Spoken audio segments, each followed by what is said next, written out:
In this video I'm going to show you how to flip a camera on TikTok. That is quite simple and easy to do, so let's begin.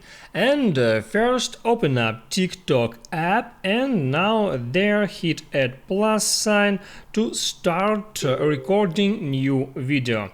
Now there, as you see, frontal camera is working now, and I have now two ways how I can flip that camera to my main camera.